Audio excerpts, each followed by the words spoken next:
Samantha pressed her fingertips hard against the cold, official transfer order. The red stamps and every signature on the paper were like shattered ice needles, piercing fiercely into her eyes and deep into her bones, throbbing with a subtle, lingering pain. On this autumn night in 1986, she was being exiled to a remote border farm by a single order from her husband, Hunter, the commander of the main regiment. There had been no formal investigation, no organizational review, and absolutely no evidence of disciplinary violations. The entire ordeal happened simply because his newly assigned first love, Lily, had shed a few tears in front of him, twisting the truth to claim that Samantha had abused her power to bully her. In her past life, she had been foolish. She had endured the injustice, spending the entire night pleading and desperately trying to defend herself, only to be met with his increasingly disgusted glares and the reckless, unchecked gossip of the entire regiment headquarters. She lost her uniform, her career, and her dignity. Tossed into that bitterly cold border farm, she was forced to do the most grueling physical labor. In the end, she died alone and miserable, riddled with illness, watching helplessly as the instigator lived a safe, comfortable, and glorious life. She hadn't even been able to send out a single letter of appeal, but things were different now. She was Samantha, and she had just been reborn from that despairing end, right back to this very night. The room was dead silent, save for the ticking of the clock on the wall. Welcome back. Today's story proves that when faced with injustice, your best weapon isn't tear-sits knowing the rules. Let's see how Samantha used hard evidence to completely turn the table. She raised her hand and brushed her fingers across the document. They were so calm that they didn't tremble in the slightest. In this moment of rebirth, all her grievances, her unwillingness to concede, and her bone-deep hatred had settled into an ultimate, piercing clarity. She wouldn't cry anymore, wouldn't throw a fit, and she certainly wouldn't beg Hunter for a single shred of pity. Dignity bought by relying on a man's soft heart had always been the cheapest, most fragile thing in the world. In her previous life, she had gambled on it and lost absolutely everything. This time around, she would only trust in military discipline, hard evidence, and the rules. The sound of steady footsteps echoed from outside the door. Leather shoes clicked against the concrete floor with a cold, stern, and condescending rhythm. Even without looking, she knew Hunter was back. The door was pushed open, and the evening breeze carried in his faint scent of tobacco mixed with an intimidating military aura. Hunter stood tall and straight, his epaulets shining. Young and holding a high position, he naturally carried an arrogant air of superiority that placed him above everyone else. His gaze landed on the transfer order in her hands. His expression held no trace of guilt, only a matter-of-fact indifference. "Done reading?" he asked, his tone as flat as if he were following up on some trivial official business. She looked up at him, her voice completely smooth and unbothered. This transfer order didn't go through any proper regulatory procedures. Hunter's brow twitched slightly, as if surprised that she actually dared to speak up and talk back. In his mind, she had always been completely docile. No matter what he did, she would eventually just swallow all her grievances in silence. "Lily was wronged," he stated, his tone icy and resolute. "As a military spouse, you didn't know when to back down. You were aggressive and overbearing, and it damages the moral conduct of our ranks." Samantha slowly tugged at the corners of her mouth. She didn't feel angry, she only felt a sense of sheer absurdity. Just this afternoon, during the shift handover at the communications room, Lily had deliberately stalled for time and messed up the operational codes. After Samantha had simply pointed out the error in accordance with standard regulations, Lily immediately turned around with red eyes and ran straight to Hunter, claiming she had been publicly humiliated and bullied. Throughout the entire process, Samantha had acted strictly by the book. She hadn't uttered a single harsh word or lost her temper even once. But to Hunter, who was right or wrong, simply didn't matter. Evidence didn't matter, and neither did the rules. As long as his first love shed a single tear, Samantha had to bear all the blame. "I didn't make things difficult for her," she said, looking right at him, articulating every word clearly. There were 3 duty officers in the communications room who witnessed the entire handover. Furthermore, there is a confidential handover registry and an entry-exit duty log. The truth will be obvious with a simple investigation. Hunter's eyes suddenly grew a few degrees colder, and he frowned impatiently. "Samantha, things have already come to this. There is no need for further excuses." "This isn't an excuse. It's the truth," she replied, refusing to yield an inch. He took a step forward, and an oppressive aura instantly enveloped her. his dominance as a superior fully on display. I've already signed it, and the notice will be publicly announced to the entire regiment tomorrow. The transfer order is issued, and this matter ends here. You need to behave yourself, go to the farm, and properly reflect on your actions. Don't stir up any more trouble. What a dismissive statement. With just one sentence, he destroyed her years of hard work in the military and half a lifetime of prospects. With one sentence, he condemned her to a ruined reputation, sending her to waste the rest of her life at a remote border farm. In her past life, she had broken down in tears at this exact moment, questioning his unfairness and desperately pestering him about his favoritism.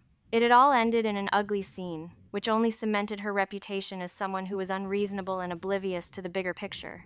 But now, she simply looked at him quietly. She looked at the husband she had devoted her heart to for 3 years of marriage. She watched him blatantly disregard the rules and use his authority to indulge his personal desires. Hunter. She addressed him directly and formally for the first time, her tone calm, yet incredibly firm. Bypassing all verification procedures based on your personal preferences and arbitrarily transferring an active duty soldier to a remote farm constitutes an abuse of power and an illegal transfer. A hint of astonishment flashed through his eyes. It seemed he had never seen her so calm, sharp, and daring enough to contradict him to his face. "Are you lecturing me about rules?" he asked, his gaze dark and cold, carrying a heavy sense of coercion. "I'm talking to you about military discipline." She stared straight back at him, not backing down an inch. "The transfer of military personnel follows strict regulations. It is not your private family matter, nor is it a tool for you to appease your personal feelings." Hunter's face darkened completely.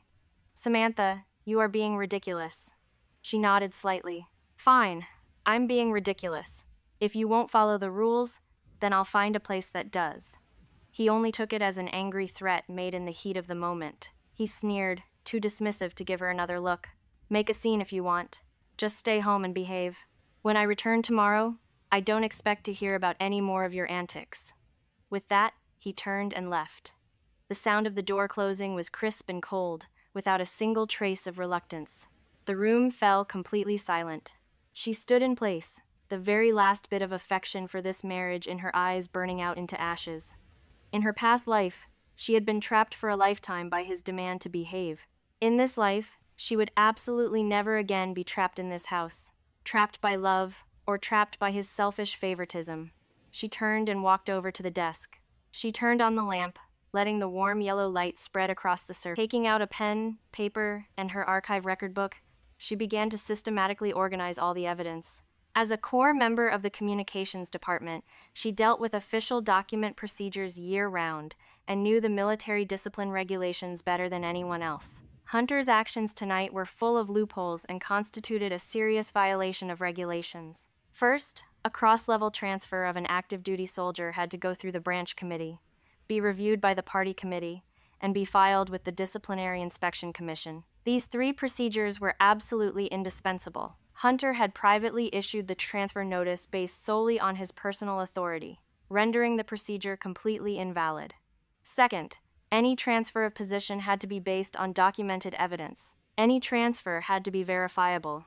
It must be accompanied by the facts of the disciplinary violation, witness testimonies, and verification records. The current incident lacked any substantive evidence of a disciplinary violation, making it an entirely baseless transfer. Third, an officer using his authority to interfere with official duties for the sake of personal feelings, thereby illegally transferring an active duty soldier, had already crossed the military region's strict disciplinary red line and constituted a severe disciplinary violation. With clear logic, she meticulously wrote down every violated regulation, cross-referencing them stroke by stroke with the incident's timeline, and detailed all the eyewitnesses present. She didn't write about her emotions, her grievances, or her love and hate. She only wrote down the facts, the rules, and the ironclad evidence. The testimonies of the 3 duty officers in the communications room and the original copy of the confidential handover registry would all serve as her sharpest blades. After finishing her written statement, she pulled out her files of meritorious service over the years, her assessment records from the communications department, her operational duty logs, and the serial numbers of her commendation certificates, appending them one by one. She wanted everyone to clearly see that she, Samantha, had performed her duties day and night without a single disciplinary violation or a single error. Her career was bright, and her record was impeccably clean. A clean and innocent person would absolutely never accept an unwarranted stigma. Subsequently, she picked up her pen and wrote out an application for a military court lawsuit. Her handwriting was neat, her strokes steady, without a single trace of sloppiness. Applicant: Samantha. Respondent: Hunter. Demands: revoke the illegal transfer order, investigate the incident according to regulations, and pursue accountability for the disciplinary violation of abuse of power. The entire process took 6 hours. The regiment's family quarters were already fast asleep deep in the night, the lights in the compound dim and scattered. No one knew that tonight, this woman who had been publicly issued a transfer order by her husband and seemingly hit rock bottom was already holding ironclad evidence, ready to overturn the entire situation. She neatly organized all the materials, bound them securely, and put them away. She wouldn't make a scene, she wouldn't argue, and she wouldn't throw a tantrum. Only the weak relied on emotional manipulation. The strong used the rules to turn the tables. Hunter thought he could cover the sky with one hand, that a single word from him could determine her fate and whereabouts. He didn't know that the mistake he had personally signed off on tonight was about to become the fatal fracture that would destroy him. Outside the window, the night was deep, and dawn was approaching. She sat quietly under the lamp, her eyes completely clear. Tomorrow, the regiment headquarters would go to work as usual. He would be high and mighty as usual. He would habitually ask his subordinates where his wife was, and they would tremblingly tell him that the wife he thought he could casually manipulate and erase had already reported him, the dignified commander of the main regiment, to the military court. The sky was just barely getting light. The morning bugle call of the military compound pierced through the early morning tranquility right on time. At exactly 8 a.m., all personnel at the administrative building were at their posts, orderly and solemn, just like countless ordinary workdays in the past. Last night's disturbance had been deliberately suppressed by Hunter. The whispered discussions in the family courtyard ultimately couldn't reach the core administrative level. Everyone assumed it was merely a petty dispute between the regiment commander and his wife, and that it would ultimately end with Samantha admitting her mistake and backing down. Hunter wore a crisp uniform, his epaulets gleaming. His expression was cold and stern, surrounded by the aloofness and commanding presence that came from holding a high position for so long. That insignificant little argument from last night had already been turned over like a page in his mind. In his understanding, he had already given Samantha the heaviest punishment. Issuing the transfer order was a harsh warning. Within 3 days, she would inevitably take the initiative to bow her head, show weakness, and obediently return to her proper duties of supporting her husband and raising their children. Walking down the corridor, along the way, officers and staff stood at attention and saluted one after another. The atmosphere was solemn and orderly. He gave a slight nod and walked straight to his exclusive office. His aura remained steady the entire time, showing not the slightest hint of anything unusual. His personal aide, Charlie, was already waiting at the door, holding the daily work ledger and the drafts for the regimental notices. Seeing Hunter approach, Charlie immediately took half a step forward and respectfully handed them over. "Commander, the daily work schedule and the file documents from all departments are ready for your review." Hunter raised his hand, took the documents, and casually flipped through a couple of pages. His tone was careless, carrying his usual composure. "Has the political department finalized yesterday's disciplinary notice? Will it be publicly announced on time today?" Charlie's heart suddenly clenched. His fingertips trembled slightly, and his Adam's apple bobbed. He didn't dare look directly into Hunter's eyes. He had been on duty late last night and had witnessed an unimaginable scene with his own eyes. Right now, his stomach was in knots, and he was filled with panic and unease. But he didn't dare hide anything, so he could only bite the bullet and reply, "Yes, the political department has prepared the official notice documents. They can be posted at any time." Hunter placed the documents on the desk, raised a hand to loosen his collar, and asked casually, his tone as flat as if he were chatting about everyday family matters, "Has my wife been up to anything this morning? She isn't throwing a tantrum anymore, is she?" In his mind, after a night to cool down, Samantha must surely be in a state of utter despair right now. Yet, being completely helpless, she could only be trapped at home, secretly depressed. At most, she would just suffer in silence. She absolutely lacked the ability to turn the tables. It was exactly this fleeting question that made Charlie freeze instantly. "Fine. Cold sweat immediately broke out on his forehead. His legs trembled slightly, and his back stiffened arrow straight. He plunged into sheer terror. Having followed Hunter for many years, he knew all too well about the commander's domineering personality and how much he hated subordinates taking matters into their own hands. But regarding this current situation, absolutely no one dared to intervene, and no one dared to cover it up. The air instantly stagnated. The subtle sounds of footsteps and flipping pages in the corridor all vanished, leaving a silence so profound you could hear a pin drop. Seeing his subordinate delaying his response, Hunter frowned slightly, a trace of impatience flashing through his eyes. "What's wrong? Answer me." Charlie took a deep breath, his teeth chattering softly. Suppressing his extreme panic, he spoke word by word, his voice dry, hoarse, and trembling. "See, Commander. At 6 a.m., Madam took a complete set of written materials, evidence ledgers, and a lawsuit application, and personally went to the Military Region's Disciplinary Inspection Commission. Subsequently, she formally submitted them to the filing group of the military court. Madam has sued you in military court." Boom. That short sentence exploded like a thunderclap inside the office. All the composure and indifference on Hunter's face instantly shattered to pieces. His pupils contracted sharply, and his steady, commanding aura completely collapsed. He froze fiercely in place, the fingers holding the documents suddenly tightening until his knuckles turned white. He stared blankly at the shivering Charlie in front of him, stunned for a full 3 seconds, unable to believe what he was hearing. In his understanding, his wife, who was docile and enduring, who loved him and respected him, who swore to follow him to the death, would only shed tears of grievance and beg humbly, after being stripped of her years of military dedication with a single word from him. She would absolutely never dare to do anything to defy him. But now, this woman, whom he had arbitrarily manipulated and treated as a mere appendage, she had actually turned around and sued him, the commander of the main regiment, in the military court, the most solemn, impartial, and unforgiving place for personal matters. "What did you say?" Hunter's voice suddenly turned bone-chillingly cold, carrying extreme astonishment and fury. His volume wasn't high, but it carried the absolute, oppressive weight of a superior, completely freezing the air in the entire office. Charlie's scalp tingled. He braced himself and repeated it, making every word clear, not daring to omit a single detail. "Reporting to the commander, the situation is true. The duty officer at the Disciplinary Inspection Commission and the filing commissioner at the court can both testify. Madam's submitted materials were complete and detailed, clearly reasoned, and entirely compliant with laws and regulations throughout the whole process. There were no superfluous actions. She completely followed the formal judicial and military disciplinary procedures. She gathered evidence that you illegally issued a transfer order, abused your power to interfere with official duties, and implemented a military disciplinary punishment without following procedures. All evidence has been submitted and archived. The case has been formally entered into the military court's pending trial ledger." Every single word was like a heavy hammer, smashing fiercely against Hunter's ego and dignity. His face darkened at a visible speed, changing from initial shock to a livid hue.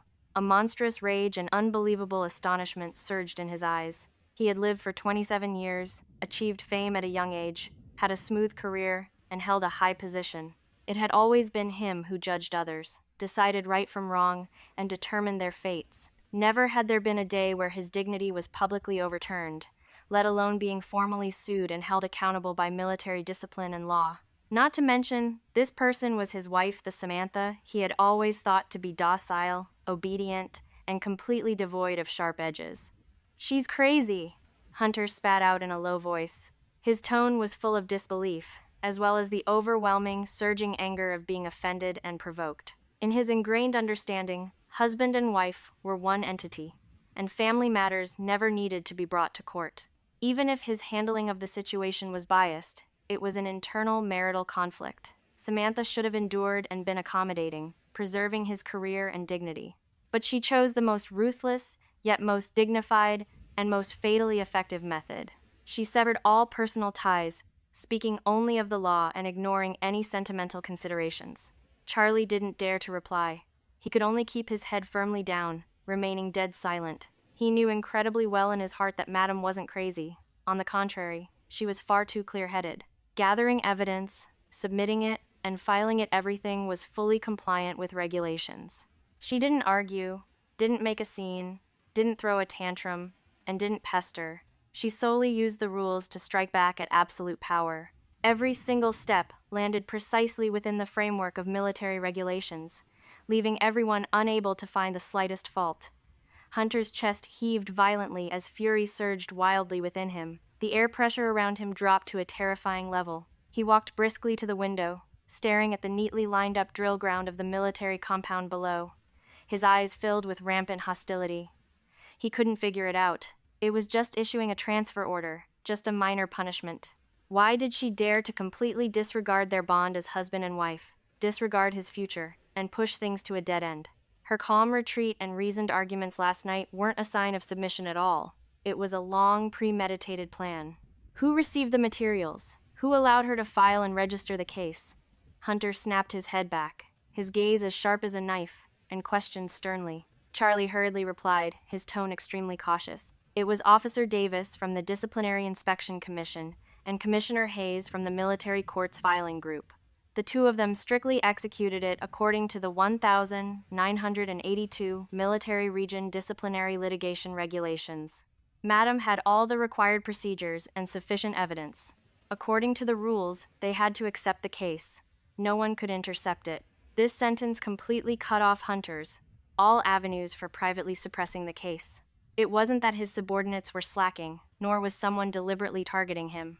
It was because Samantha had done everything flawlessly, completely compliant with regulations, and absolutely unassailable. She hadn't given anyone a chance to intervene for personal reasons, nor had she left any way out for herself. What she wanted wasn't an argument, an apology, or his pity.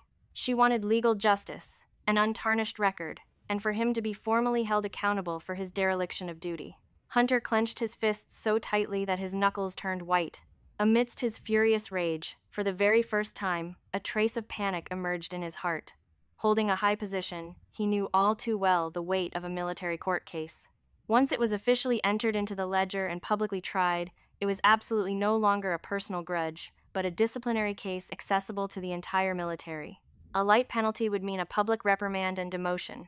A heavy one would lead to suspension for investigation and removal from his post.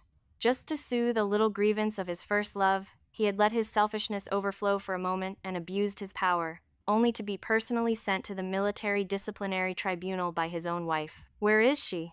Hunter suppressed his monstrous anger and asked in a deep voice. After submitting the materials, Madam left the court building. For now, no one knows her whereabouts, Charlie reported truthfully. Hunter closed his eyes and took a deep breath. When he opened them again, only cold darkness and humiliated rage remained in his eyes. He had never felt so defeated.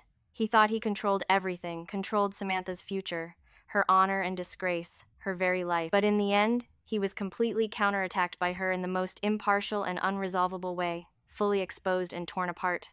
Commander, where are you going? The family courtyard, Hunter replied, his tone bone-chillingly cold.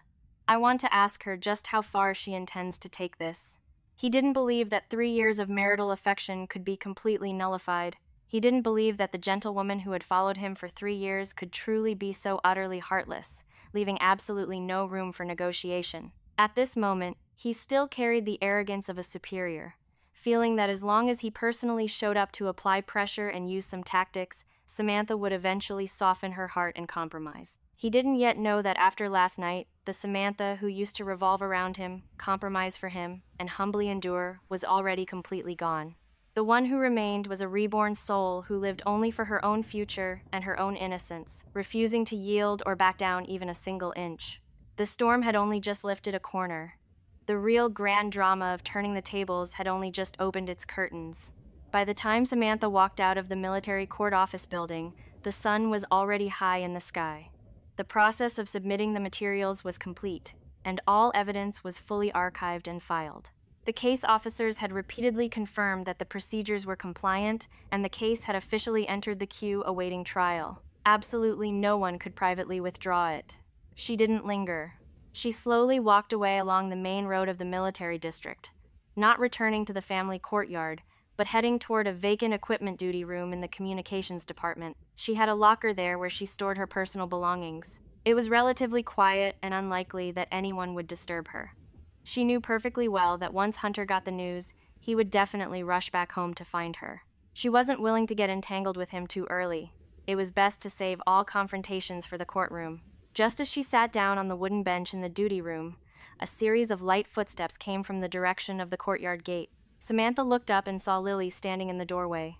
She was wearing a plain Dacron shirt, the ends of her hair hanging slightly down, her eyes and brows deliberately curved into a fragile, harmless look.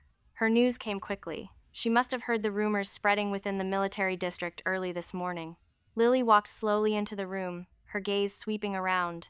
Her tone carried a deliberately crafted gentleness, acting as if she had genuinely come to mediate a neighborhood dispute. "Samantha, I heard there was quite a commotion in the military district this morning, so I came over specifically to check on you." Samantha's fingertips lightly stroked the cold wood grain of the desk. Her expression was calm, without a single ripple. Word travels fast indeed. Lily pulled out a nearby chair and sat down, resting her hands folded on her lap. She let out a soft sigh, a shallow layer of tears welling up in her eyes. "I know you feel wronged. What happened during the handover at the communications room yesterday was, at the end of the day, just a misunderstanding. Hunter has a straightforward temper. He can be impulsive and made a foolish decision in the heat of the moment. You absolutely mustn't hold it against him." It was a beautifully crafted speech. At first glance, she seemed to be taking Samantha's side in every way. But upon closer inspection, every single sentence was meant to downplay Hunter's fault in abusing his power. She lightly brushed off such a major offense as illegally issuing a transfer order as a mere moment of impulsiveness, secretly trying to undermine the weight of the evidence in Samantha's hands. Samantha watched her quietly, not rushing to speak, simply waiting. Seeing that Samantha didn't refute her, Lily softened her tone and continued to persuade her gently. "The two of you have been married for 3 years, and the affection is there. Why escalate it to such a serious place like the military court? Once the trial begins, Hunter's career will inevitably be affected, and outsiders will treat it as a joke. What good will that do for you?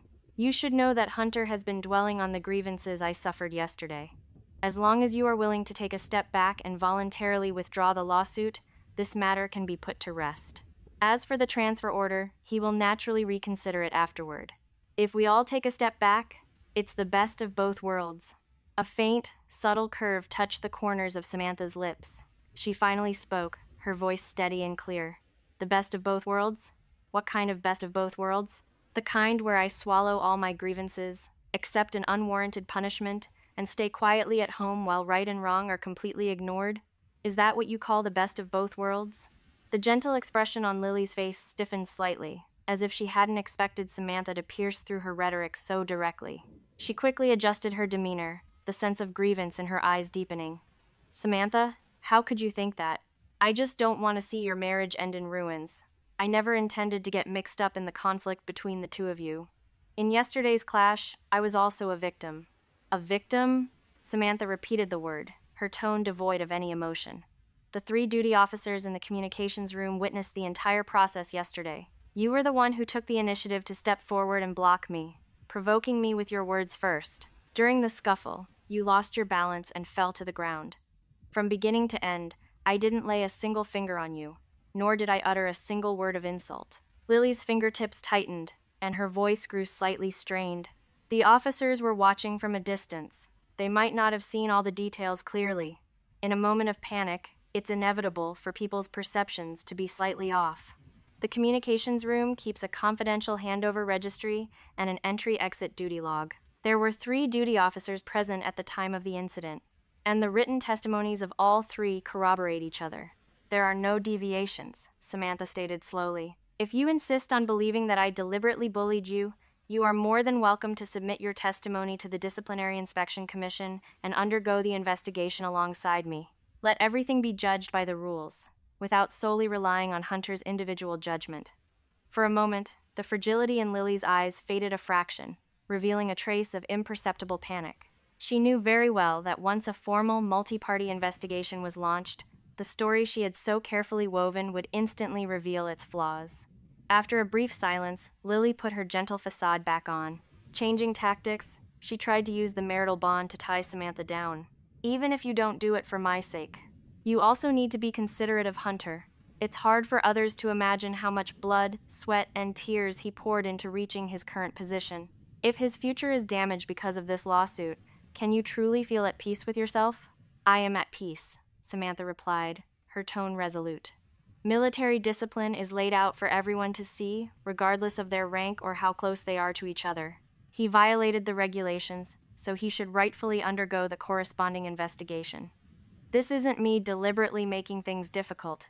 It's the bottom line established by the rules and systems. If the rules can be bypassed just because of marital affection, and everyone in the military district follows suit, how can order be maintained? Lily furrowed her brows tightly, her tone carrying a hint of imperceptible pressure. Samantha, you shouldn't think of things so simply. Once this lawsuit continues to blow up, rumors will fly all over the military district. Others won't carefully distinguish the truth of the matter. They will only think that you disregarded your husband's devotion and acted too extremely. A woman's reputation has never been able to withstand endless gossip. This was her usual tactic, using societal norms as a weapon to force Samantha to compromise and back down. In her previous life, Samantha had been genuinely trapped by similar words, constantly doubting herself and continuously choosing to endure in silence. But now, those idle gossips from bystanders no longer had the power to sway her decisions. Her innocence would be proven by evidence, not by a few baseless rumors from others. Samantha looked up, meeting Lily's gaze directly. A good reputation is never earned through blind concession. Endless compromise will only bring a steady stream of contempt and injustice. Seeing that her soft persuasion wasn't working, Lily's words finally revealed a trace of unconcealable impatience. Do you really have to take it this far? As long as you're willing to withdraw the lawsuit, I can step forward and explain things clearly to Hunter, and persuade him to revoke that transfer order. We can turn this major issue into a minor one. There's no need for you to trouble yourself with mediating, Samantha said, shaking her head slightly. Whether or not the transfer order is revoked should be determined by the disciplinary inspection department based on the facts and regulations, not negotiated privately by anyone. I filed this lawsuit with only two demands. First, to uncover the complete truth behind the conflict in the communications room, and second, to determine whether the punishment of that illegal transfer order was compliant with regulations. Beyond that, there is absolutely no room for any private deals. Looking at Samantha's calm and unmoving expression, Lily finally realized that the Samantha of today would no longer have her emotions easily manipulated by her words like before. All the warm consolations and all the hidden coercions had completely lost their effect. Lily slowly stood up, the gentle smile on her face fading.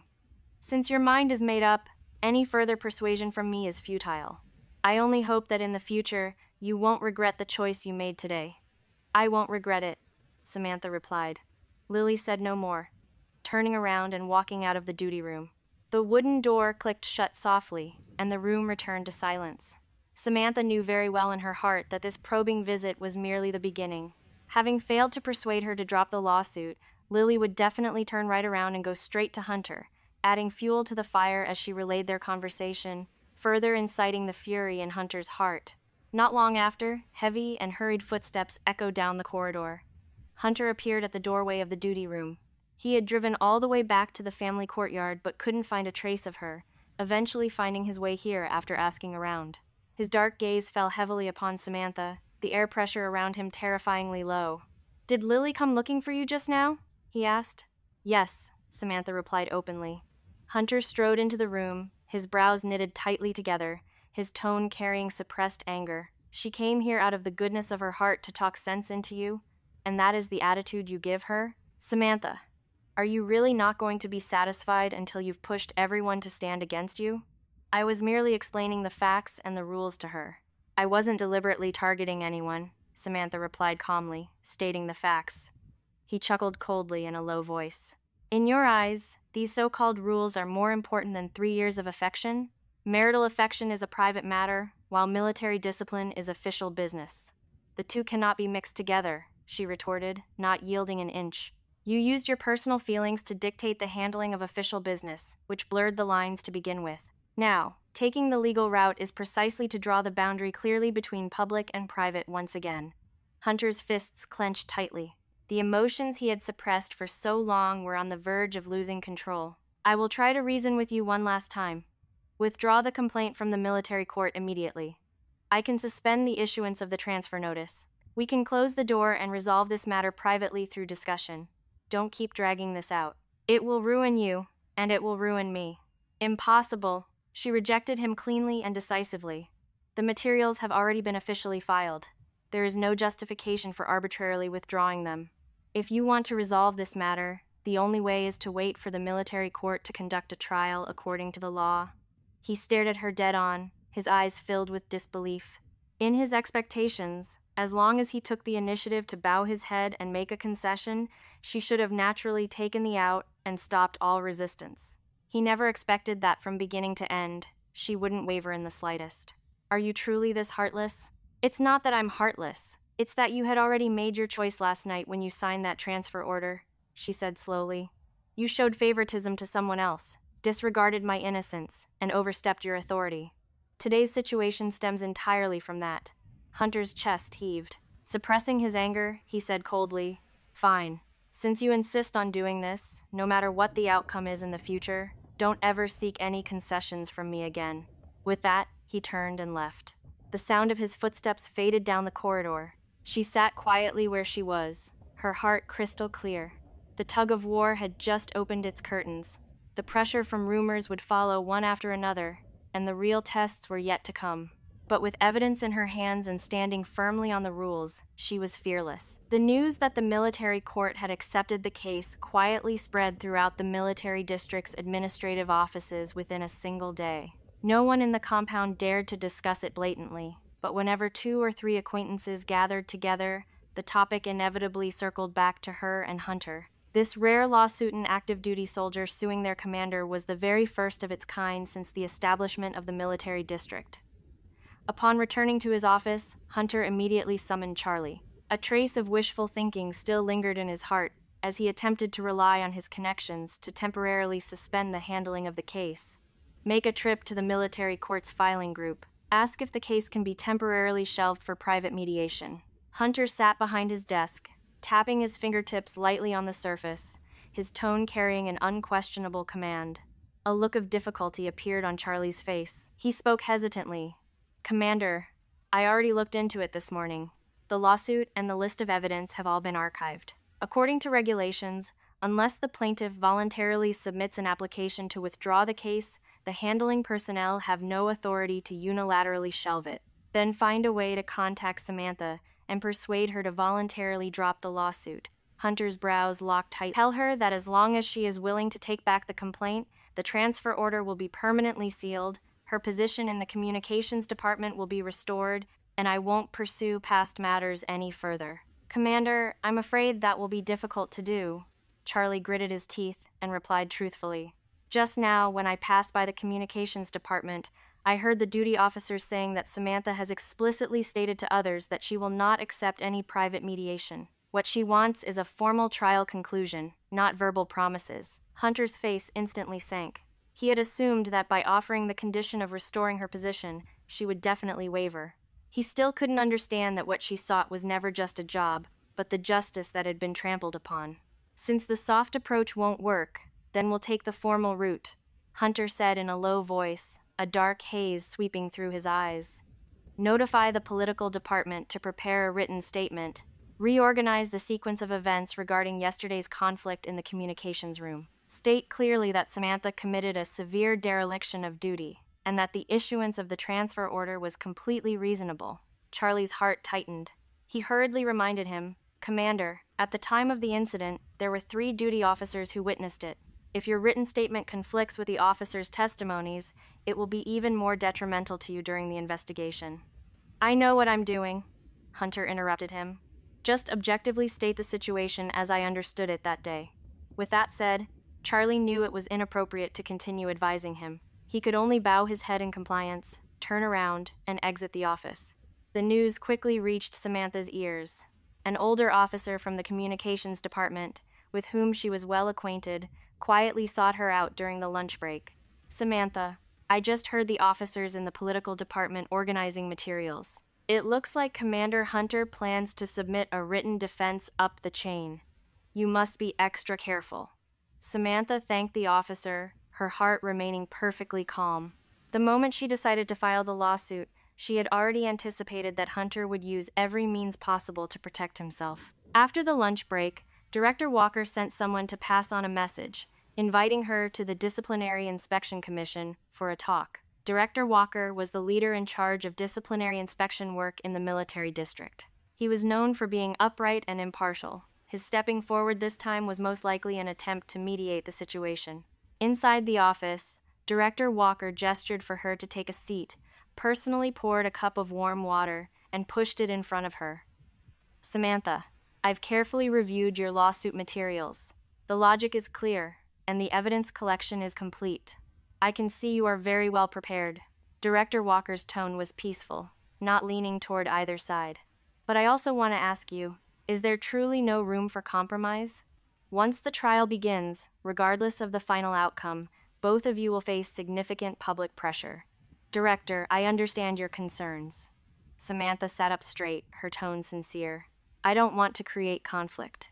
But that order transferring me to the farm lacked a complete verification process and had no valid evidence to support it. If this illegal transfer order isn't corrected, it would be a tacit approval of personal authority overriding military discipline.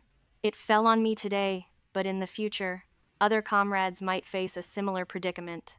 Director Walker was silent for a moment before slowly nodding. Your concerns are valid. It's just that a husband and wife facing off in a military court is ultimately a rare sight. Hunter is young and promising. He's a key cadre being groomed by the military district. Many comrades are hoping to turn this major incident into a minor one. Justice cannot choose to back down just because the parties involved have a special status, Samantha replied calmly. If he hasn't committed any disciplinary violations, the court will naturally reach a fair conclusion.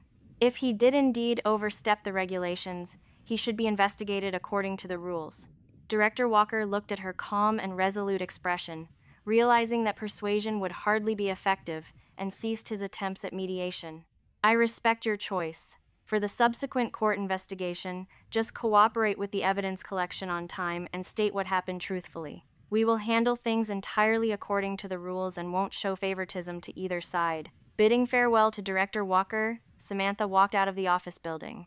From a distance, she saw Lily waiting on the side of the road. Seeing Samantha walk out of the main gate, Lily hurried over, her face fraught with anxiety. Samantha, I just heard that Hunter submitted his defense materials, Lily said, her voice tight. With things escalating to this point, it won't do you any good. Right and wrong will be judged by the court, Samantha responded lightly. Lily lowered her voice, lacing it with inducement. As long as you're willing to withdraw the lawsuit, I will leave the military district immediately. I won't stay here anymore, and I will absolutely never cross paths with the two of you again.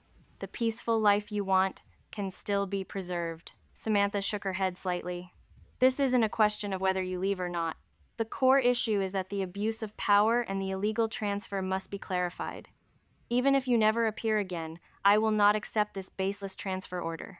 Lily's face paled, and her tone took on a hint of resentment. Must you really harp on this? Do you truly have no regard for your bond as husband and wife? I wasn't the first one to cast that bond aside, Samantha replied. Lily looked at Samantha, seeming as though she wanted to say more but ultimately held back. Realizing further persuasion was useless, she turned around and left. Over the next few days, the military district's internal investigation gradually unfolded. Investigators separately interviewed the duty officers, colleagues from the communications department, and officers from the political department, recording their testimonies one by one. The written defense submitted by Hunter showed clear discrepancies with the on-site testimonies provided by the duty officers, and the investigation team quickly zeroed in on this contradiction. At dusk, Hunter voluntarily returned to the family courtyard. This was the first time he had taken the initiative to return to this residence since their dispute. The house was dead silent, exuding a chilling emptiness in every corner. He sat on a wooden chair and looked at Samantha standing opposite him. His tone lacked its usual harshness and carried a hint of exhaustion. Samantha, let's have a proper talk. As long as you withdraw the lawsuit, the transfer order will be voided immediately. From now on, I won't just listen to one side of the story. I will verify everything before jumping to conclusions. It's too late, Samantha stated bluntly. When you signed that transfer order, the verification process was already skipped. Now that the case has entered the investigation phase, withdrawing the lawsuit cannot erase the fact that an illegal disciplinary action took place. Hunter's brows furrowed tightly. Are you really going to force me into a dead end? It's the rules that require everyone to maintain their boundaries. I'm not forcing anyone. I am merely following the rules, Samantha said. If I were the one abusing my power to arbitrarily punish others, I would have to undergo an investigation just the same. Everyone is equal before the rules. He remained silent for a long time before letting out a long breath. The confident assurance he originally possessed was dissipating little by little.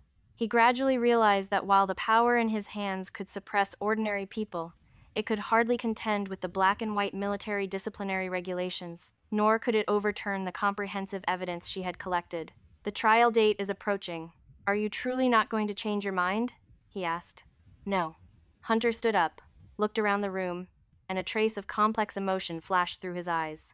Ultimately, without saying another word, he pushed the door open and left. Left alone in the house, Samantha opened the carefully stored dossier of evidence, verifying all the materials one by one to ensure there were absolutely no omissions. Rumors continued to spread everywhere. Some said she was ruthless and disregarded her husband's future, while others privately agreed that power could not be allowed to trample over people at will. She ignored them all completely. She knew very well that all verbal disputes were futile. In the end, the only thing that could settle the matter and end the conflict was the public trial verdict from the military court.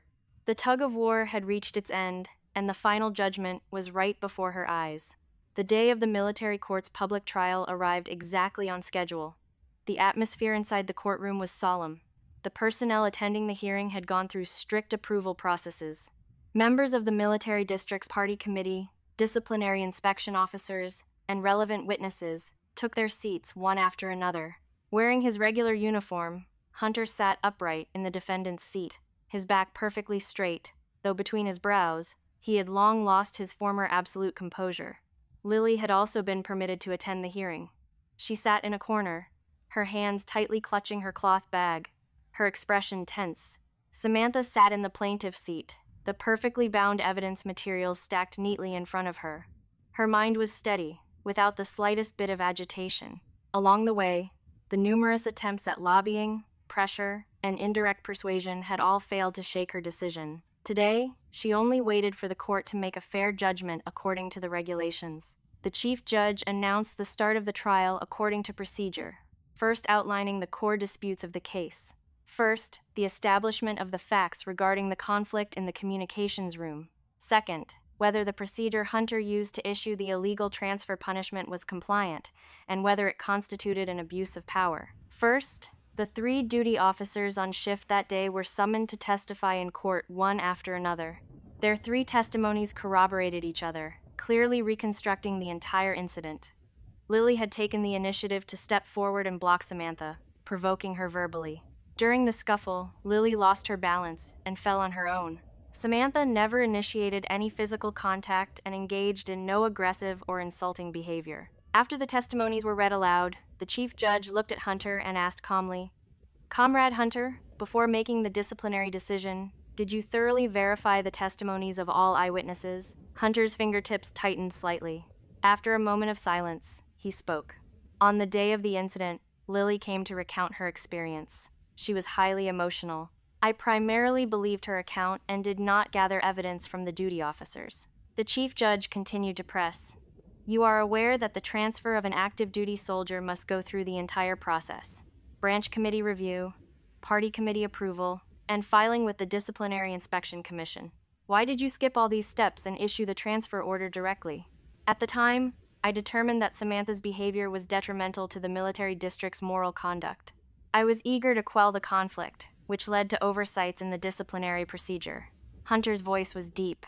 In his words, he was still attempting to attribute his actions to a momentary oversight, deliberately avoiding the issue of favoritism. It was Samantha's turn to present evidence. She successively submitted the military discipline regulations, the original transfer order, her commendation files from over the years, the officers' written testimonies, and the confidential handover registry. "Chief Judge, if it were merely procedural oversights, it could still be considered a work error," Samantha stated. "But this transfer order was based on an unverified, one-sided account. The facts were not clarified, yet it directly stripped an active duty soldier of her original post. This exceeds the scope of a work oversight and constitutes an illegal disciplinary action using administrative authority." As her words fell, A very light commotion arose in the gallery, but it quickly returned to silence. Lily suddenly stood up in the gallery, her voice laced with panic.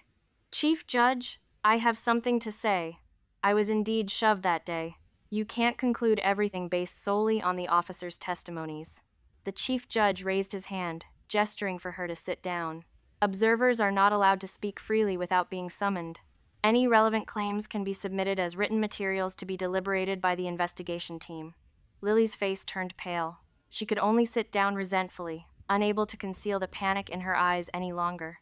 She knew very well in her heart that without the support of more witnesses, her story, relying entirely on her one-sided account, was insufficient to overturn the facts corroborated by multiple officers. The trial lasted for several hours. After the statements, evidence, presentation, and cross-examination phases were completed one by one, the Chief Judge announced a recess to deliberate the verdict behind closed doors. Awaiting the result, the wait was long and quiet. Hunter turned to look at Samantha, his gaze complex. "Even now, you still refuse to relent. As long as you're willing to apply for a suspension in court, I can submit a written self-criticism to the higher-ups," he said. Samantha shook her head slightly. "A self-criticism is a responsibility you must bear. It cannot be traded for any outcome," Samantha said. "The trial's last conclusion must rely on evidence and regulations, not on private negotiations." He looked at her, the hope in his eyes slowly dissipating, and said no more. The recess ended, and everyone returned to their seats. The Chief Judge read the final verdict. Upon trial and investigation, the court determines: first, regarding the conflict in the communications room, the existing evidence is insufficient to prove that Samantha committed any disciplinary violation. The facts upon which the original punishment was based are invalid. Second, Hunter arbitrarily made the decision to transfer her position without following the military district's prescribed procedures, which constitutes an abuse of power and a violation of military discipline. The court hereby rules: the transfer order against Samantha is revoked, and her position in the communications department is restored. Furthermore, Hunter is ordered to write a profound written self-criticism, will be given a demerit on his record, and will be subjected to an internal reprimand circulating throughout the entire military district. The clear words fell, settling the dust. A heavy stone that had been hanging over Samantha's heart for so long finally dropped. What she sought had never been to deliberately destroy Hunter, but merely to take back the innocence and future that belonged to her, and to make those who overstepped the rules bear the corresponding consequences. After the verdict was read, the trial officially concluded, and the observers left the courtroom one after another. Lily walked briskly out of the courtroom, completely lacking her usual fragile and composed demeanor. She had originally hoped to rely on Hunter's favoritism to suppress Samantha and take her place.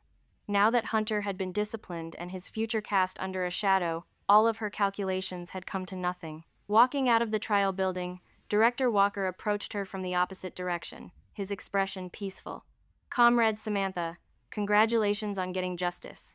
Many people were not optimistic about this lawsuit at first, but you consistently held your bottom line and relied on the rules to defend your rights. That is worthy of recognition. Thank you for handling the trial impartially, Director," Samantha responded politely. "Your position in the communications department will be restored as soon as possible. Get ready to return to your team," Director Walker said, patting her on the shoulder. "Additionally, regarding your marriage with Hunter, the organization will not forcibly intervene. It is up to the two of you to discuss and decide." With that, he turned around and left. Before long, Hunter walked up to her. Stripped of his usual condescending dominance, he carried a heavy sense of exhaustion.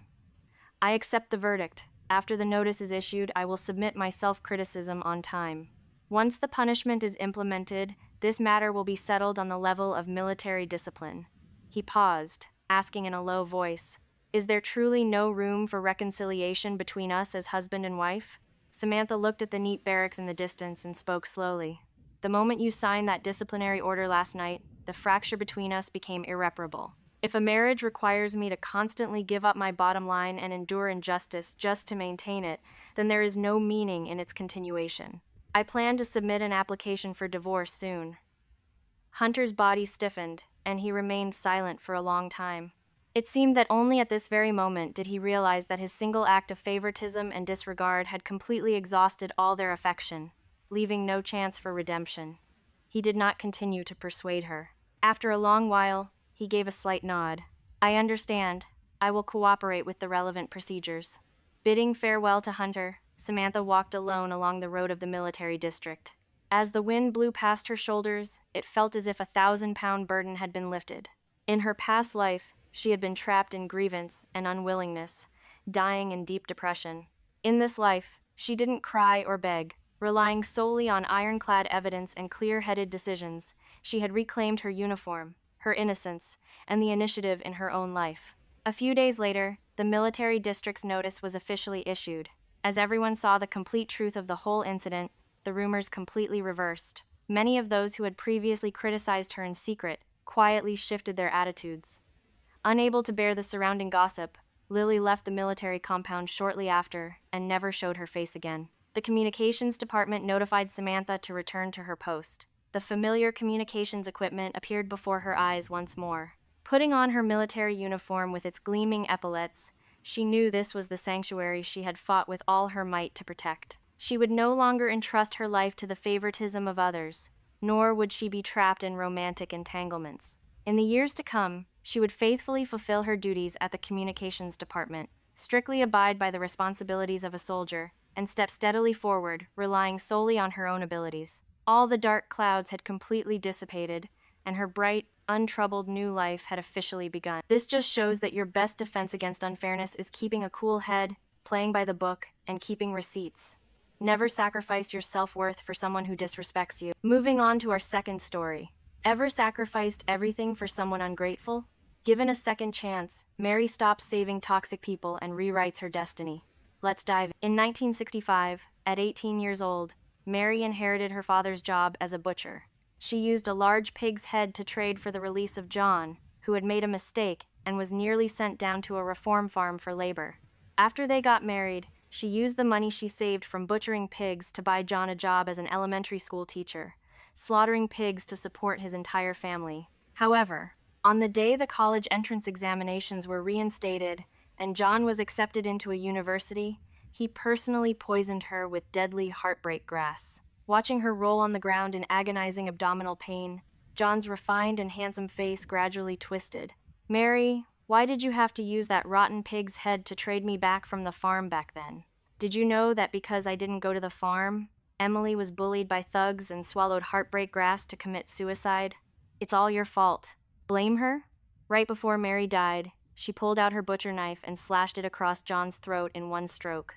When she opened her eyes again, she heard John's hoarse, screaming curses. "Mary, put away your rotten pig's head. I absolutely won't go with you this time." This time, she looked at John, who was tightly holding the hand of his true love, Emily, and suddenly smiled. So, he had come back from the dead too. But whoever said this pig's head was for him? "Mary, don't think you can use this rotten pig's head to force me to be your live-in husband. Today, even if it kills me, I am going to the farm with Emily." As her consciousness fully awakened, Mary found herself standing at John's front door, carrying a 23-pound pig's head. The straw rope tying it dug deep red marks into the palms of her hands. She suddenly realized that she had been reborn. She had been reborn on the exact day John was about to be sent to the reform farm with Emily for stealing eggs from the production team to give Emily extra nutrition. In her previous life, thinking about the close relationship between their two families, how her mother had passed away early, and John's mother had helped sew clothes for her when they were young, Mary hadn't hesitated for a second when she heard John was in trouble and was going to be escorted to the reform farm. She had grabbed the pig's head her workplace had just given her and rushed right over. After her father died, she had inherited his job at the commune's slaughterhouse. That massive pig's head was originally given to her by the slaughterhouse as a reward for being a model worker. But in order to save John, she had secretly used it to bribe the commune officials. In her past life, she used that pig's head to keep John from being sent away, leaving Emily to be escorted to the farm all alone. A few days later, word came that Emily had been bullied by some thugs at the farm and had committed suicide by swallowing heartbreak grass. After Emily died, Mary and John got their marriage certificate. But not long after, someone anonymously reported Mary for bribing the commune officials with the pig's head. She was fired from the slaughterhouse, losing the secure, lifelong job her father had passed down to her. Later, to save up money to buy a job for John, she took on black market work, frequently sneaking out at night to butcher pigs for people. Relying on the money she saved from slaughtering pigs, She managed to buy the frail and weak John a job as an elementary school teacher. She thought they had finally made it through the hardest times. But she never expected that years later, when the college entrance exams were reinstated and John received his university admission letter, he would spike her mug of tea with a lethal dose of heartbreak grass that very night. That night, her stomach cramped in excruciating agony, and as she rolled on the floor in pain, he sneered, grabbed her by the hair, and slapped her hard across the face. "You deserve to die, Mary. If you hadn't insisted on using that rotten pig's head to trade for me back then, I could have gone to the farm with Emily, and she never would have been ruined by those thugs. Why did you save me? Why did you tear Emily and me apart? You killed Emily, and I want you to pay for her life with yours." Coughing up blood and forcing herself to endure the agonizing pain tearing through her internal organs, Mary pulled out her butcher knife and slashed it across John's throat in a single stroke. Blood sprayed across her face. John clutched his spurting wound, the sheer hatred in his eyes almost enough to drown her. "Mary, I'm giving this life back to you. If we could do it all over again, don't ever save me next time." Opening her eyes again and seeing John tightly holding Emily's hand, Mary smiled. "You're overthinking things, John. Who told you I brought this pig's head to trade for you?" John was instantly stunned, but then he looked at her with contempt. "Who in our production team doesn't know that you've been trailing behind me like a little shadow ever since we were kids? Don't you just want me to be your live-in husband? Stop dreaming, Mary. In this life, even if I die, I'm going to be with Emily." "All right." Mary cut off his passionate confession to Emily. "What?" John's smug expression froze, and he stared at her in disbelief. Carrying the pig's head, Mary walked right past him and handed the 23-pound meat to David, who was standing in the crowd. David was one of the educated youths from the city who had been sent down to work with their production team. In her past life, after Mary had been anonymously reported and fired from the slaughterhouse, it was David who had pulled strings to help her find connections in the black market, allowing her to pick up her butcher knife once again. She just didn't know why. Up until the day she died in her previous life, David had never married and had repeatedly turned down opportunities to return to the city. This time, Mary wanted to help David.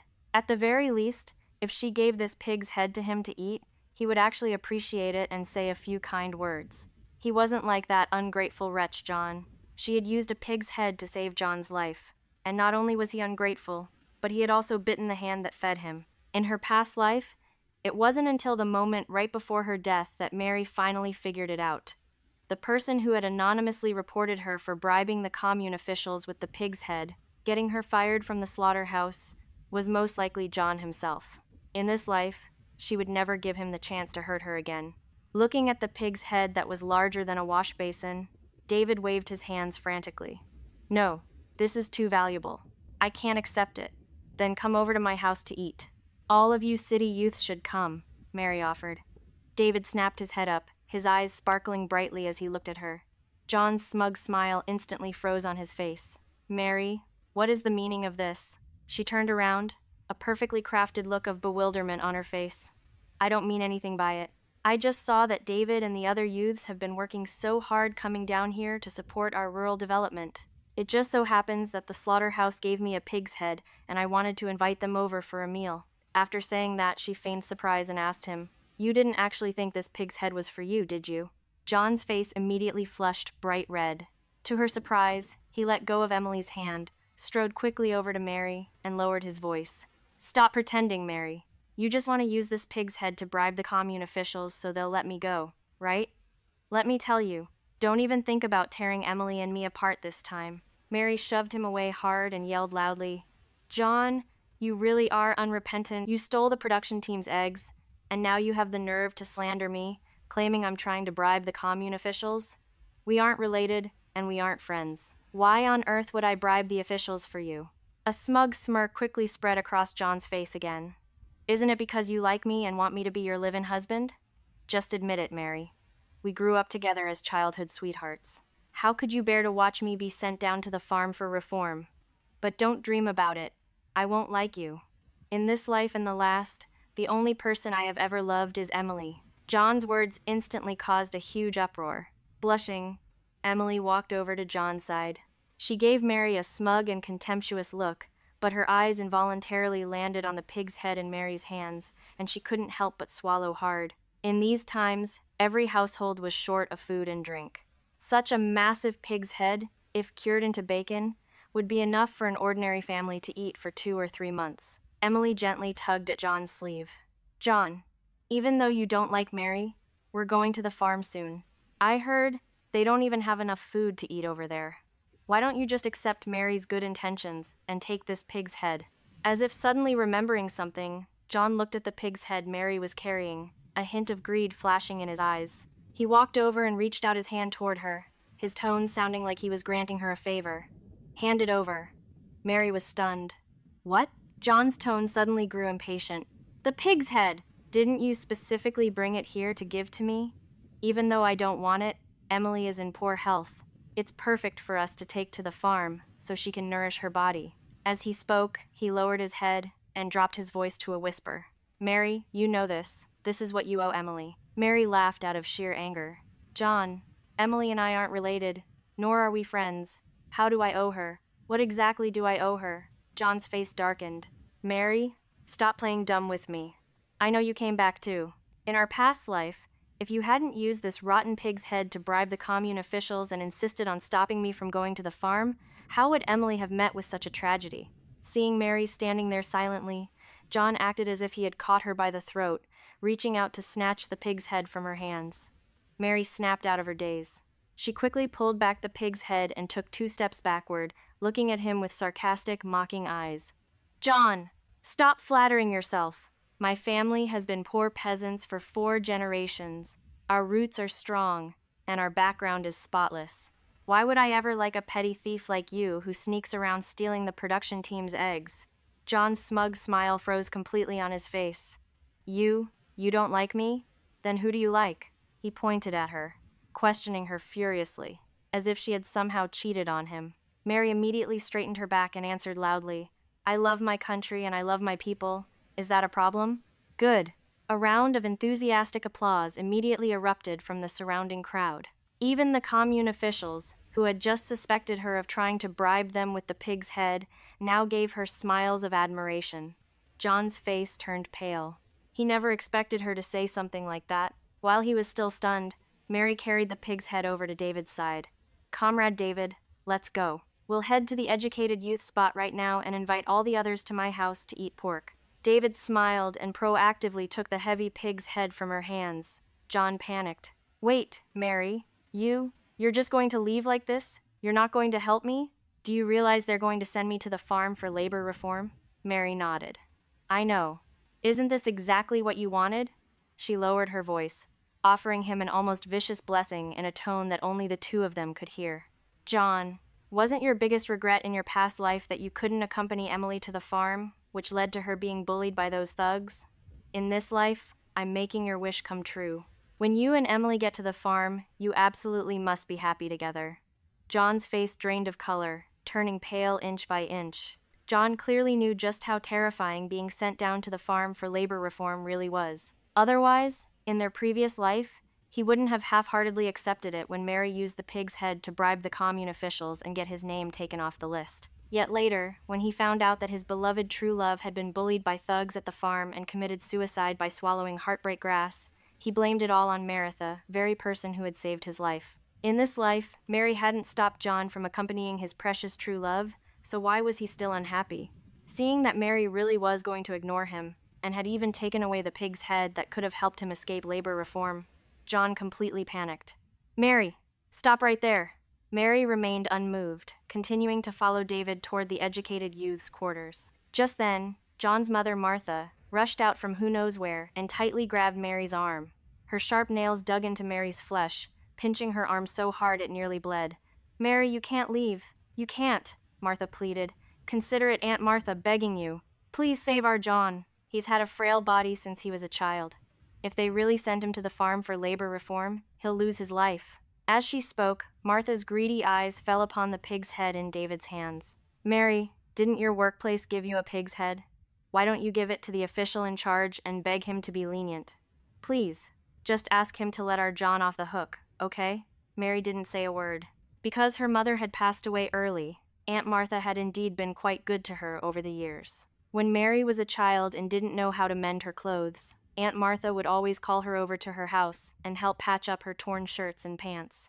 Mary didn't know how to turn Aunt Martha down. Right at that moment, John spoke up. Mom, you are not allowed to beg her. Anyway, I'm putting my foot down right here, right now. Either Emily and I both stay, or I will accompany Emily down to the farm. This time, I absolutely will not let Emily go to the farm alone. Emily looked at John with teary eyes, as if she were looking at an unparalleled hero riding on colorful clouds to save her. Mary forcefully broke free from Martha's grip and looked coldly at John and Emily. I'm sorry, but as an advanced worker at the slaughterhouse, I will absolutely not do something as indisciplined as bribing commune officials. John, Emily, you stole the production team's eggs and embezzled collective property. Being sent down to the farm for reform now is exactly what you both deserve. Having said that, Mary hesitated no longer. She grabbed David's arm and quickly left that place of trouble. In this life, without her self-righteous salvation, she wanted to see if John would really risk his life to protect his precious true love at the farm, just like he claimed he would in the last life. Seeing that she was really leaving, John panicked. Mary, don't you regret this? Mary strode forward, pulling David along without looking back, simply throwing his own words right back at him. Don't you regret it either, John? Emily suddenly burst into tears, crying loudly. John, what are we going to do? Hurry, and think of something. I'm an innocent girl. If I really go to the farm, my reputation will be ruined. How will I ever get married in the future? Heartbroken for her, John hugged Emily tightly and comforted her in a low voice. Don't be afraid. At the worst, I'll just marry you. Emily's expression twisted for a fleeting moment, and she subconsciously broke free from John's embrace. Even now, John still had no idea that the only reason Emily had been stringing him along was because he had a good relationship with Mary. Since Mary butchered pigs at the slaughterhouse, she could frequently bring him back some scraps of meat and extra fat. Otherwise, given John's family conditions, coupled with the fact that his shoulders were too weak to carry a load and his hands too soft for hard labor, the meager work points he earned in the fields during the busy farming season weren't even as much as an 80-year-old woman's. How could he possibly support her?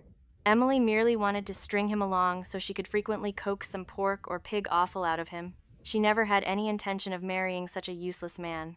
Unfortunately for them, in this life, without Mary acting as a middleman to smooth things over, the commune launched an investigation and confirmed that John and Emily had stolen collective property. With the evidence being irrefutable, the commune decided to escort them to the farm for labor reform first thing tomorrow morning. The commune gave John and Emily one night to go home and pack their belongings. Mary never expected that after she and John had completely torn at each other's throats, he would still have the nerve to come looking for her. That night, after boiling the 23-pound pig's head given by the slaughterhouse, Mary carved out a massive basin full of meat. David and several of the educated youths from their quarters were all in the courtyard helping out. The youths all said they felt bad eating her meat for free, so they each chipped in a pound of mixed grain flour. 2 of the female youths even went out to dig up some wild vegetables, steaming dozens of wild vegetable and mixed grain buns to serve as their staple food. Mary went to her private plot, chopped 2 heads of Napa cabbage, and pulled out a few large radishes. She planned to make a big pot of pig's head meat stewed with cabbage and glass noodles, and another dish of meat braised with radishes. To her surprise, just as the meat started stewing, John and his mother, Aunt Martha, walked in. Seeing Mary and David talking and laughing together, Martha's expression twisted slightly, flashing a hint of anger. She seemed unable to fathom how Mary, who used to tag along right behind her son like a shadow, had suddenly gotten so close to these educated youths from the South. Martha had long regarded Mary as her future daughter-in-law. Because Mary had no parents, held a secure, iron rice bowl job at the slaughterhouse, and owned a large 3-room brick house left by her parents, Martha had it all figured out. Once Mary married in, she would move her entire family out of their dilapidated thatched hut and into Mary's big house. She would also make Mary hand over her slaughterhouse job to John. As for Mary, since she was married, she naturally had to stay at home to support her husband, raise the children, serve their whole family, and give birth to a few chubby grandsons for her. But Martha hadn't expected Mary to suddenly stop caring whether John lived or died, nor had she expected her to get so close to David, a young man from the city. Realizing that the fat sheep she was about to slaughter was slipping away, Martha quickly squeezed out a smile, slapped John hard on the back, and looked at Mary with a fawning expression. Mary, it's all because this stupid boy John spoke without thinking and broke your heart. Auntie will hit him for you. For Auntie's sake, just forgive him, okay? As she spoke, she forcefully shoved John toward Mary, urging him in a threatening tone. John, hurry up and apologize to Mary. Hurry and tell her that there is absolutely nothing going on between you and Emily. You're just too kind-hearted. You saw Emily going hungry, so out of the goodness of your heart, you grabbed a few eggs for her. Who would have thought Mary would misunderstand? Hurry and explain it to Mary. John took a deep breath, his face written all over with humiliation. Mary, you win. I admit that I really can't leave you. As long as you agree to 3 conditions, I will marry you. Oh? What 3 conditions? Mary deliberately teased him. John mistakenly thought she still had lingering feelings for him and sneered. First, you go find that commune official from today, right now. I don't care if you give him money or the pig's head, but you absolutely must get Emily and me taken off the farm's list. Second, because you coldly stood by and refused to save Emily, now the whole production team is cursing her as an egg thief. I remember you still have some eggs at home. Hurry up and give them to me so I can return them to the production team, and we'll just let this matter drop. Third, Emily's reputation is ruined because of this incident, and no one in the village is willing to marry her. I want to get a marriage certificate with Emily first. In a couple of years, when everyone has forgotten about this, I'll divorce her and marry you. Are you done talking? Mary asked. If you're done, get lost. I'm sorry, but I can't fulfill a single one of your 3 conditions. As for marrying you, John, you don't actually think that marrying a useless piece of trash like you is some tremendous blessing, do you? Her tone was dripping with sarcasm as she pointed at the front gate. Take care. I won't see you out. Mary's merciless words left both John and his mother stunned. Martha forced a tight smile and looked at her fawningly. Mary, you and our John grew up together as childhood sweethearts. When you played house as kids, John would throw tantrums insisting that you be his bride. Mary gave a faint smile. That was just kids playing around. Aunt Martha, you heard it yourself at the threshing ground earlier. John admitted it out of his own mouth. The person he truly likes is Emily. Nowadays, everyone advocates for freedom of marriage and freedom of love. Aunt Martha, since your son likes Emily and even wants to get a marriage certificate with her, why not just make it real and let the 2 of them be together? Martha's face darkened. No way. Emily's family is even poorer than ours. Her mother already put the word out. When Emily gets married, she brings no dowry, and they are demanding a bride price of $18.88. If I let my John marry a woman like that, wouldn't he just be bringing home a dead weight? John couldn't bear to hear his mother talk about his precious true love that way, and couldn't help but retort. Mom, Emily is gentle, kind, virtuous, and sensible. Besides, it's not like she chose to be born into such a poor family. Anyway, I just think Emily is 10,000 times better than Mary. Furious, Martha pinched him hard and threatened in a low whisper. If you don't sweet-talk Mary and win her over tonight, you can just wait to be sent down to the farm with Emily tomorrow. John's face paled. He shot Mary a resentful glare before speaking up with extreme reluctance. I can marry you right away, but you have to promise to get Emily and me taken off the list for the farm. Plus, Emily only has me now. I can't just abandon her. So, after we get married, you must agree to bring Emily into our home, and we'll take care of her together. Don't worry, I'll only treat her like a younger sister. Martha also smiled and said, Mary, don't you worry. I only recognize you as my daughter-in-law. As for that, Emily, John is just doing it out of the goodness of his heart. Since he wants to bring her in, just treat it like keeping an extra little cat or dog around the house. Mary rejected them coldly. No need. Nobody in this village has surplus food, and I can barely even feed myself. Where would I find the extra food to raise cats or dogs? Since your John can't seem to let Emily go, why don't you just take her home and raise her yourselves? John's face turned bright red. Martha still wanted to say something, but Mary stood up, grabbed a large broom, and started sweeping them out the door. Aunt Martha, I'm hosting guests for dinner tonight, so I won't ask you to stay. Isn't John heading down to the farm first thing tomorrow morning? You'd better hurry back and help him pack his bags. Driven out by her broom, John yelled furiously. Mary, you're just a stinking pig butcher. What are you so smug about? In a few years, when the slaughterhouse goes bankrupt, just wait until you get laid off and starve to death. Seeing Mary take action, several of the educated youths hurried over and helped her shove the 2 of them out the door. David helped Mary fire back. Starving to death is still better than certain shameless people who steal eggs from the production team. Hearing about the stolen eggs, the nearby neighbors all ran out to watch the commotion. Afraid of being humiliated, John and his mother ran off, cursing all the way. David looked at Mary, his face full of concern. "Comrade Mary, you absolutely must not do anything foolish like spending money to pull strings for John. If someone reports you, you won't even be able to keep your iron rice bowl job at the slaughterhouse." Mary nodded gratefully. "Don't worry, I'm not stupid enough to throw away the secure job my dad left me for an outsider." Hadn't John always hated Mary for tearing him and Emily apart and stopping him from going to the farm with her? This time, Mary wouldn't stand in his way, nor would she get involved. She wanted to see if John's devotion to Emily was truly as deep as he claimed. Early the next morning, the officials from the commune arrived again. Mary specifically took half a day off from work so she could watch with her own eyes as John and Emily were escorted to the farm. Seeing Mary leaning casually against the doorframe, munching on sunflower seeds with a look of complete indifference, John felt an inexplicable sense of panic. A second later, as if misunderstanding something, he suddenly gripped Emily's hand tightly. "Mary, do you think playing these petty tricks will force me to voluntarily give up on Emily and let her go to the farm all alone? You're dreaming. In this life, even if it kills me, I'm going to the farm with Emily." Mary spat out a mouthful of sunflower seed shells and looked at him with utter contempt. "Go ahead then. Whoever tries to stop you is a dog." John's smug smile instantly froze on his face. He turned his head and stared dead at Mary, as if trying to find any trace of regret or heartache on her face. But there was none. Mary just kept cracking her sunflower seeds, watching coldly along with the rest of the villagers as he was taken away by the commune officials. Seeing her son being hauled off, Aunt Martha suddenly charged at Mary, confronting her with a twisted, ferocious expression.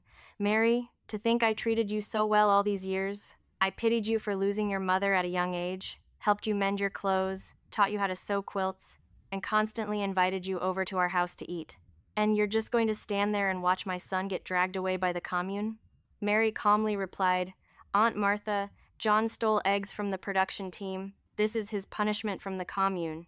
What do you expect me to do about it? Besides, when I was little and you invited me over for meals and helped mend my clothes, did my dad ever fail to thank you? While my dad was alive, did he ever hold back on sending pork, pig offal, pig blood, and pig liver to your house? Do you dare say that you were good to me all these years for any reason other than the things my dad gave you?" Martha stammered. But you still ate so many meals at our house. And what about all the rations and food coupons my dad and I lent your family over the years?" Mary countered. "Do you want me to pull out the ledger and settle the accounts with you right now? 230 pounds of mixed grain flour, 42 pounds of rice, 300 pounds of soybeans, and at least 60 pounds worth of food coupons." Watching Martha's face drain of color inch by inch, Mary suddenly understood a lot of things in that moment. In her past life, Mary had always clung to the memory of Aunt Martha's kindness. Because she had lost her own mother at a young age, she had treated Martha like a second mother. But what about Martha? She always claimed to love Mary, but in reality, as soon as Mary married John, Martha moved her entire family into Mary's new house. She made Mary butcher pigs on the black market to support their whole family and pay for John's college education. She wasn't a mother to her. She was a malicious parasite luring her to her doom. After John was escorted to the farm for labor reform, Mary's life returned to normal once again. It was peaceful, but life was also very different from before. During the day, Mary worked diligently at the slaughterhouse, and at night, she was pulled along by the educated youths to read books and newspapers, and listen to the radio together to keep up with national affairs. At first, she was too embarrassed to go, because she was just a pig butcher who had only graduated from elementary school. But David said to her, "Mary, reading isn't just about getting a diploma. It's about understanding how the world works and broadening your horizons.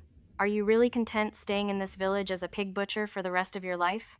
She wasn't content. She started reading books and newspapers with David and the others. She even went to the supply and marketing cooperative to buy a Hero brand fountain pen, practicing her penmanship using the handwritten copybooks David made for her. She learned more and more words, and her handwriting became increasingly beautiful. Under David's guidance, she even wrote an article about her family's 3 generations of pig butchers and submitted it to the city newspaper. When the article was published, it caused a sensation throughout the slaughterhouse. She became known as the slaughterhouse's resident intellectual. The factory manager even solemnly pinned that newspaper to the slaughterhouse's bulletin board, boasting to everyone he met, "Who says we pig butchers are all uncultured brutes? Just look at our Mary." Her article was published in the city newspaper.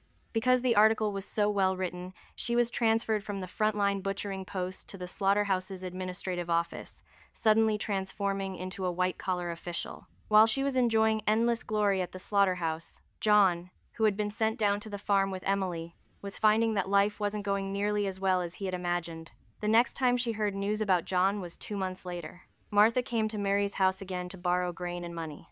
"Mary, you absolutely have to help Auntie this time.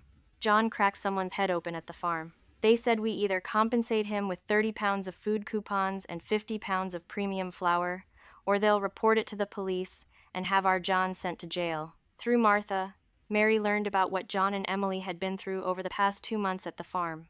John still thought his precious true love was pure and flawless, but he never expected that less than half a month after arriving at the farm, Emily, unable to endure the life of working in the fields all day and never having enough to eat, would secretly hook up with the farm's workpoint recorder.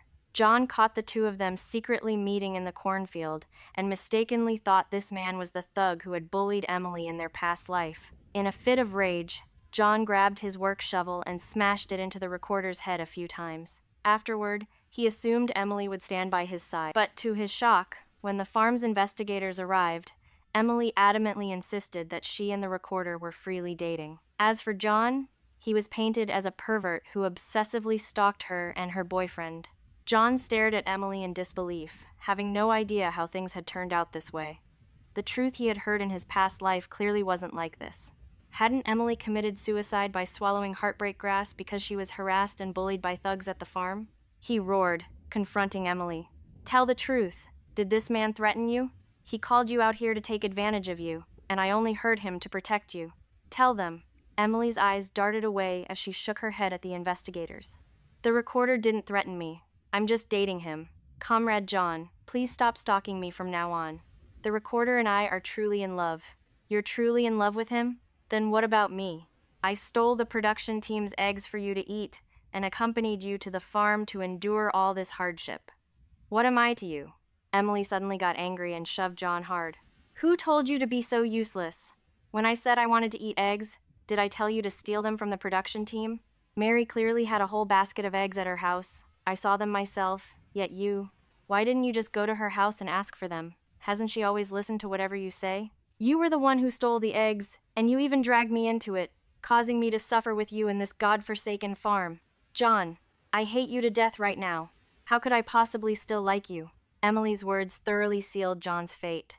Mary did not lend any money or grain to Martha. She heard that Martha had gone to Emily's house and caused a massive scene. However, Emily's parents heavily favored their sons over their daughters.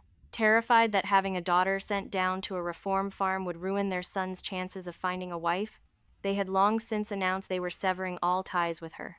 How could they possibly lend grain to Martha? Having received no compensation, the recorder reported the incident to the police. Mary heard that John was sentenced to 3 years in prison for intentional assault. When the news of his sentencing reached the village, Mary received a letter sent from the prison. The envelope had John's name written on it. She didn't even read it, directly tossing the envelope into the fire. The next time she heard news about John and Emily, it was already 3 years later. During this time, because John refused to obey orders and got into fights in prison, a year was added to his sentence.